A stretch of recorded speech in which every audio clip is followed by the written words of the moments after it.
Hello twin flames, welcome to my channel and welcome to a daily energy check-in. And welcome to the weekend, of course. Today I promised that we're going to talk about new moon in Taurus. That is going to be peaking tomorrow, but we're already in that new moon territory. I won't spend too much time talking about the energy of what it means. I decided that I'm actually going to include it in my newsletter today. So those of you who haven't subscribed, there is a link in the description box, so you just go to my website and you'll see an option to subscribe to my newsletter. Right now, there is also a guide, a mindfulness guide that I issued, and you can receive it as well. I'll add that link to the description box too. And when you're receiving it, then you'll get subscribed as well. But in a nutshell, this new moon, of course, is as always inviting us to think of our intentions, our goals, and where we headed, right? Like the path, the direction, the priority. And in the current day and age, it's normal to have more than one. So don't feel odd if you think that you have to choose one of them. It doesn't have to be that way. But what's important is that you are not just saying, let's take an example. I want to win $1 million or whatever, receive $1 million. It's very much a Taurus energy kind of intention. So why not?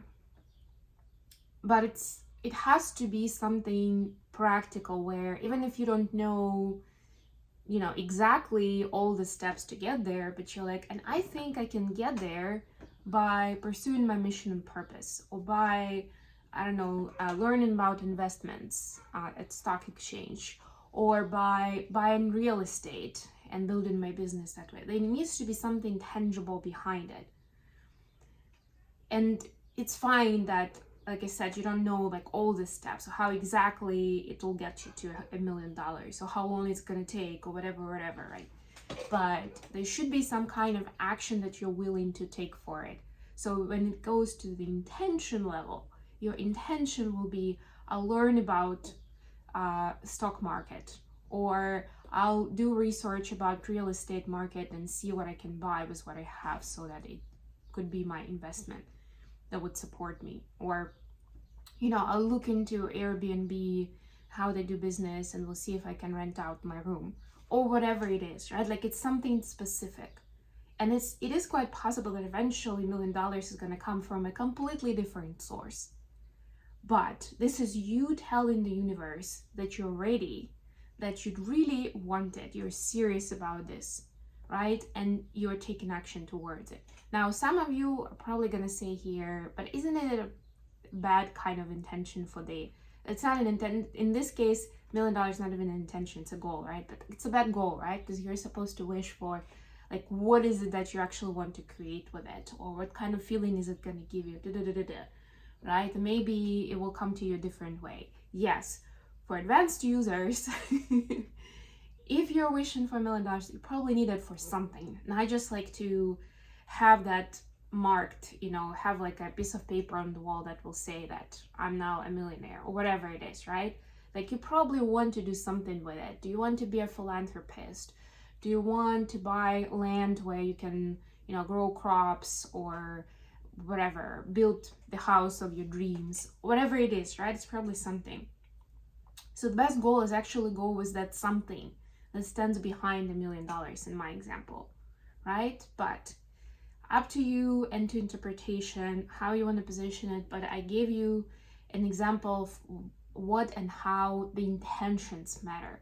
And that's what new moon is about, where you're setting intention and you're starting to take steps with it. This is that inviting energy. And of course, Taurus is inviting us to think of our kind of earthly existence and practical things, right? It is a little bit about money and relationship with money, but it goes so much more beyond it. Because Taurus, for example, is a very sensual sign. So I like to joke that all our senses need to be pleased. I'm a Taurus. All those senses need to be pleased, and it is important, yes. So being inspired by the Taurus energy of this new moon, you can think of, how do I make my existence, my practical life better in that way? So it feels better, it looks better, it smells better, whatever I'm hearing is better, right? And again, for different people, it will be different things. Some of you, it is money, right? Like, how do I want to improve this kind of relationship and treat it as a relationship with a person? And so on and so forth. So I've given you some food for thought, and now let's get into our reading. So first, we'll start with an oracle message, as always. And today I've got the Quantum Oracle with me. So let's see what is the message for this new moon in Taurus for the feminine and masculine collectives, and then we'll go into one of my usual spreads for the lunar events, which is what is this new moon inviting us to create, and what are the opportunities that have been created. The second question is going to be what's available on the other side, what to get excited about. And the third one is going to be how this new moon energy impacting twin flame connection specifically for each of the twins. Alrighty, so, I had it upside down apparently, but I don't take reversals in oracle cards anyway. So this has family here with children. So feminines, is that something that you want to set your intentions for? This could be something really incredible here, something magical, something where it comes out of nowhere. And especially if kids were on your agenda and you don't have kids in your life, right? Like, this could manifest itself so many different ways. It doesn't even have to be that you necessarily will get pregnant and have kids. But if this is the energy that you feel kind of attracted towards, right, that it can come to you in different ways again. But what I'm also sensing with the family here, especially looking at, so like you can end up, I don't know, babysitting your friend's kid, or, you'll meet somewhere, some kids where, sometimes, let's say you're in a public transportation system, if you live in the metropolitan area, right? And kids could end up being on the same train, the same bus, the same boat, whatever it is, with you, and you end up interacting with them. And maybe it's a long train ride, who knows, right? So you'll end up spending quality time with those kids because you just connect, who knows. But what I'm also getting here, that for some of you, remember yesterday we talked about inner child. This is part of that too. So it's not just family that you're creating as an adult, it's also looking at the kind of family that you were part of as a kid. I myself has had this new thought that just came to me, maybe even yesterday, that was about the word family itself. And I realized, because my family was mostly me and my mom, all my childhood. And as much as she kind of talked about us like just having each other, like this is it, because we don't really have relatives at all, but she never used the word family. And I just realized that just yesterday it came to me, and like, that's interesting. There's definitely something there. And it may something like that may come to you that feels subtle, but it actually is something that will give you more clues, or where you'll find more insights. Like, I'm still working on that. I kind of took a note of it for myself. I'm like, that's really interesting. How we talk about our life is really important and interesting. And what I have so far, what I came up with, so the insights that I got in my situation, was that my mom was actually, like, her story, kind of like her heart was tainted, like she was traumatized with the kind of family that she had, at least from how she saw it, how she experienced it. And that's part of the reason why we didn't have any connections with the rest of the family. She cut ties with them before I was born. And that was big part of it was because that her experience wasn't good, right? And so she stopped using the word. We'll think about it for a moment. It is huge though. Masculines, your card is the vast universe. Beautiful.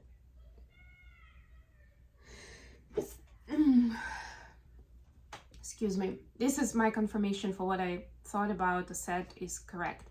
So I just thought that this is your time. This is a sign that You either are connecting with your higher power, with your soul, with your higher self, or this is an opportunity for you to do that with this new moon. And as much as Taurus is kind of far away from the ethers and the spiritual world as such, but it doesn't mean that it can't happen. And it's actually possible that whatever intentions you're setting for yourself in a more, from a more tangible perspective, but in order to get there, you may need to develop a better relationship with spirit and with the universe. Sorry guys, it started kind of long, but had to come out. Now, for the tarot, by the way, we're using the Muse Tarot today. Bottom of the deck is 4 of emotions. So what have we been grumpy about? What have we been sad about and just thinking that life is unfair, or I'm never gonna get this? 5 of Pentacles just fell out. Yeah, similar energy. I'm just gonna pull some clarifiers for us. There's something here that can, and for some of you it was around love. Look at this background, right? It is the kiss here.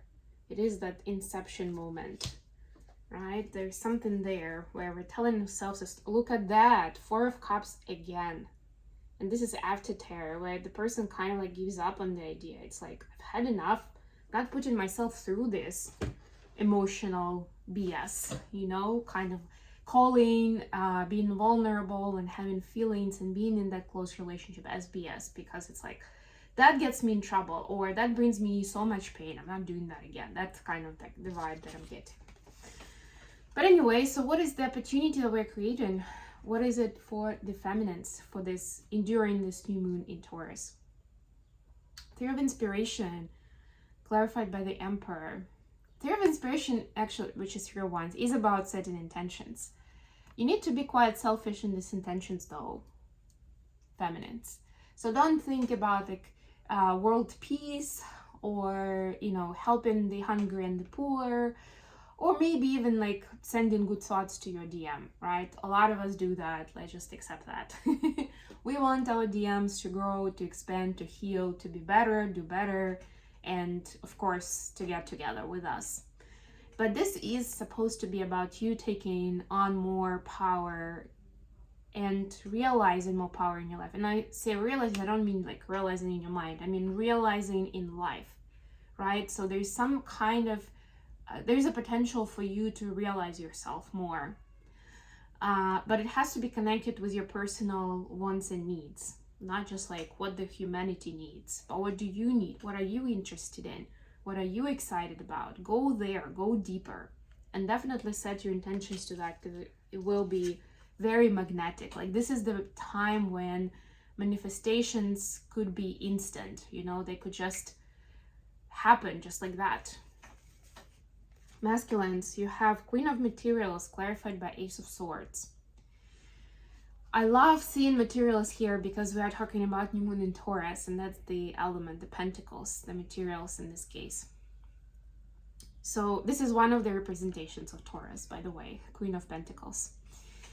And there is an Ace of Swords here. So for the masculines, this is an opportunity to look at what the practical side of life is like, and what kind of limiting beliefs you have there, or what kind of truth have you been avoiding here, right? Like seeing it more clearly, because there's something that you're telling yourself either is positive, like through the rose glasses, or is negative because you are biased from the previous negative experience of what you're kind of trying to avoid, or what you're fantasizing about in your practical life. Could be with your divine feminine, why not, since we see a queen here, right? There is something there. It's like, just to give you an example, maybe you have a belief that the wife is gonna have to do all the cooking and cleaning in the house, right? Or maybe you think that as soon as you are together with a person, that they will, or like with your feminine, they will want to be in charge of all the expenses and budget, at least as far as the life together goes, you know, the practical things. or that you'll be forced to even like dress differently depending on what your partner will want, right? Like there is some kind of limiting belief that you can free right now. Or it could be positive. You could think that, I don't know, your life is going to be rainbow and unicorns because your feminine is going to be taking care of you, or you'll never feel lonely because there will be a partner to talk to or to cuddle with every day, every night, right? And that could be also an illusion that will not serve you well. What's on the other side? What should we get excited about? For the feminines, we see not very excited card, by the way, Seven of Inspiration, not here at least. But we also see Ace of Pentacles. So there's definitely something new coming up in terms of either business and abundance directly, or again, your practical life. So again, it could be like opportunity to find a place to live that you've always wanted. You know, but you need to really own your space. You need to really build out what that, I don't want to say the word template because it sounds a little rigid, but it's like don't let others push you into what's available. You need to kind of draw the blueprint of what that new beginning would look like for you, right? And then have your hope, because it will happen. For the masculine, on the other side is the Priestess and Page of Pentacles. Yeah, so both very feminine energies, but I feel like for the masculines, the connection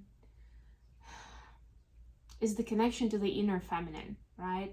It's always like this, it's like this flickering energy of like looking outwards towards the actual feminine figure, an actual person, and following them or exploring what they do, or like getting some food for thought for yourself, versus like it flickers then towards the internal feminine, where it's like, where is my kindness and affection and compassion and intuition, right? Because a lot of times masculines push that away as something not just not useful, but something that sometimes stands in the way, you know, of their judgment. At least that's what they see, right? And this is reconnecting with the true intuitive nature, where it's natural, where you don't have to push yourself one way or the other.